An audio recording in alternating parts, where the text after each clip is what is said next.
Baik, selamat pagi Pak. Perkenalkan saya Dr. Dea yang jaga IGD hari ini. Hari ini saya akan melakukan rescue breathing ya Pak ya. Mungkin akan sedikit tidak nyaman dan nanti saya akan menggunakan alat yang namanya BVM. Apakah Bapak bersedia? Bersedia ya Pak ya. Baik, di sini saya akan melakukan melancarkan kesadaran terlebih dahulu pada pasien kesadarannya alert. Kemudian saya akan membebaskan jalan nafas pasien dengan cara metode head tilt dan juga chin lift. Seperti ini. Baik, sudah. Kemudian setelah itu saya akan mengevaluasi jalan nafasnya. Jalan nafas pasien terbuka, kemudian tidak ditemukan adanya tanda-tanda obstruksi pada jalan nafas pasien. Di sini saya akan melakukan evaluasi breathing mulai dari look. Saya melihat gerakan dadanya kanan kiri terlihat asimetris ya. Kemudian saya juga akan mendengar, tapi tidak ditemukan adanya suara nafas tambahan. Dan untuk hembusan nafasnya itu terasa, tapi sedikit. Nah, kemudian selanjutnya saya akan memberikan terapi breathing dengan metode mouth to mouth. Jadi saya akan meletakkan dua jari saya untuk menutup lubang hidung dari pasien. Kemudian jari satunya akan saya gunakan untuk mengangkat dagu pasien atau chin lift seperti ini. Kemudian setelah itu saya akan meniupkan nafas buatan ke mulut pasien. Satu kali tiupan sampai dada mengembang sambil mata melihat ke arah dada pasien seperti ini. Oke, nah di sini dada pasien sudah mengembang. Kemudian selanjutnya nanti untuk pemberian nafasnya sendiri itu dengan frekuensi 10-12 kali per menit. Kemudian kita berikan kesempatan pasien untuk ekhalasi dan kita lakukan pemberian nafas yang kedua, lalu kita evaluasi respon dari pasien. Kemudian selanjutnya di sini saya akan memberikan terapi breathing dengan bantuan back valve mask atau BVM. Di sini saya menentukan terlebih dahulu untuk ukuran masker atau alat bantu nafas yang cocok dengan pasien. Nah, nanti maskernya itu harus mencakup hidung hingga dagu pasien. Lalu kita harus menghubungkan oksigen pada alat dan dipasang pada ukuran 10-15 lpm. Lalu kita harus pastikan juga bahwa jalan nafas pasien ini itu paten, jadi tidak ditemukan adanya obstruksi. Lalu kalau misalnya perlu bisa dipasang OPA ataupun NPA. Lalu selanjutnya saya akan memasang masker pada hidung dan mulut pasien dengan tangan kiri seperti ini.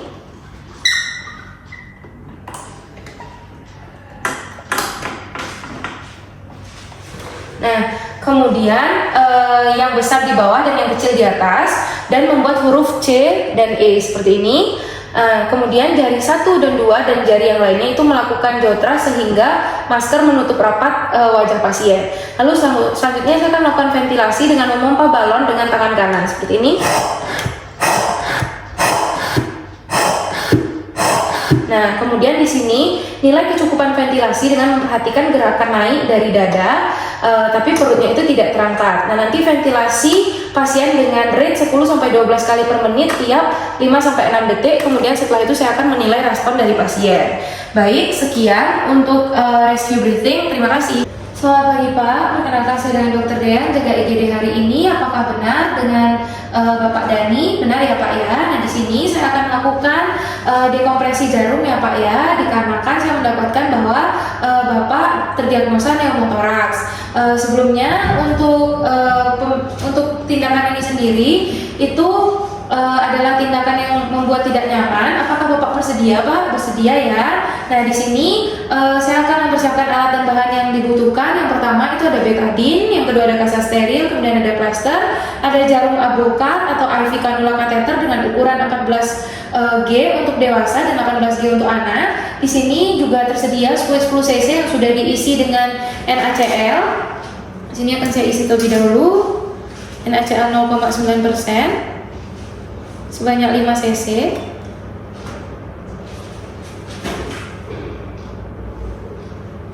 Nah, sudah. Kemudian setelah itu di sini juga disediakan squid 3 cc, lidocaine dan stetoskop. Nah, di sini saya akan menggunakan perlengkapan yang steril untuk keamanan dokter. Yang pertama adalah handscoon.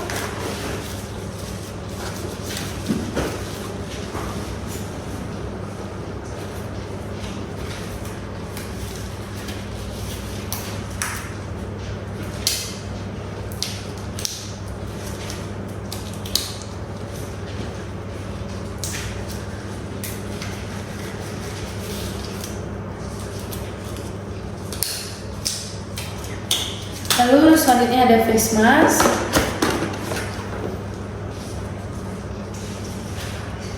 Kemudian selanjutnya ada kacamata pelindung atau goggle.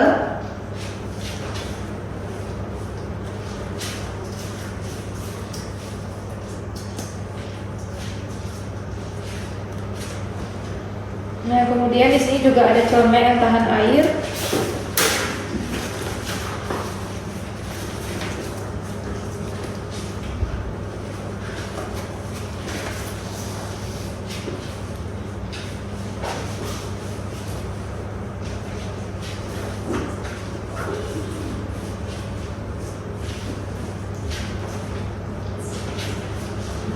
Baik, di sini karena pasien tidak ditemukan adanya fraktur servikal, maka kita posisikan pasien dalam posisi tegak. Kemudian di sini saya sebagai dokter akan berada di sisi dada yang cedera, yaitu pada dada kiri pasien. Kemudian selanjutnya saya akan memastikan bahwa pasien ini memang mengalami kesulitan bernafas dan saya akan segera memberikan oksigen dengan aliran tinggi 10 sampai 12 liter masker. Kemudian di sini saya akan melakukan perkusi dada dan pastikan saya menemukan daerah yang hipersonor pada sisi yang sakit.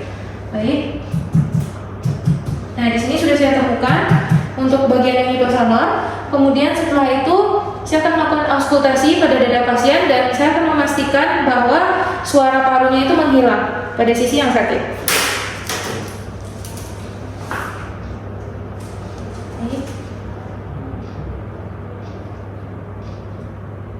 Oke, sudah. Suara vesikulernya menghilang pada dada bagian kiri. Kemudian setelah itu saya akan mengidentifikasi setelah iga kedua di linea mid clavicula di sisi tension pneumothorax. Nah, di sini setelah iga keduanya. Baik, kemudian setelah itu di sini saya akan melakukan asepsis dan antisepsis dada menggunakan betadine dan kaset steril. Di sini baik. Kemudian setelah itu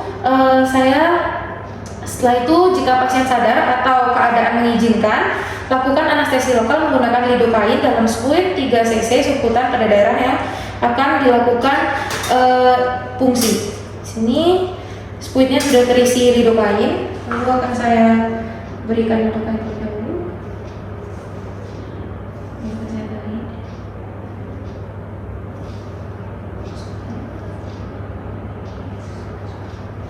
Sudah. Kemudian setelah itu saya akan memasang avokat pada spuit 10 cc yang sudah diisi dengan 5 cc NaCl. Oke. Kemudian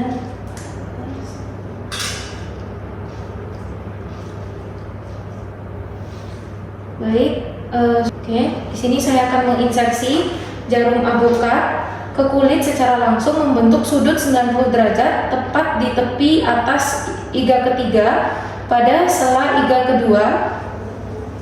Sini 90 derajat. Nah, sudah. Kemudian saya tusuk hingga menembus pleura parietal ditandai dengan adanya gelembung-gelembung air pada spuit 10 cc. Ini akan saya tarik terlebih dahulu. Nah, sudah terlihat gelembung-gelembungnya. Sudah. Kemudian setelah itu saya akan tarik.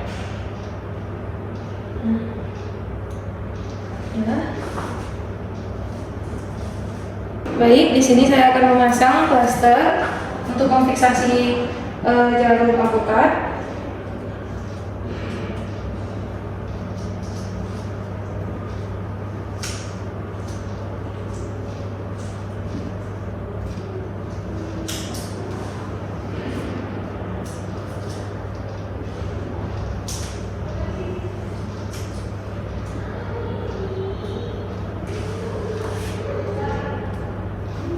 Sudah. Kemudian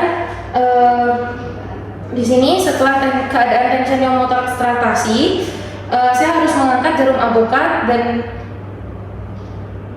skip. Itu udah tadi ya.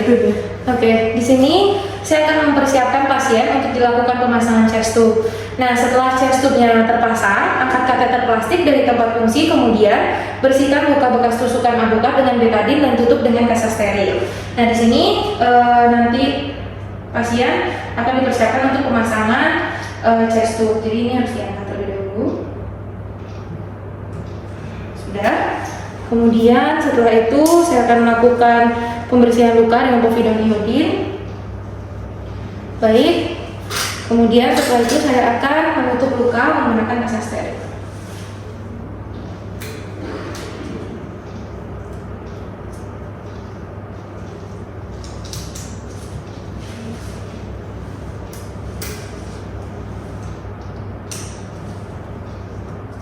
Baik, untuk pemasangan needle decompression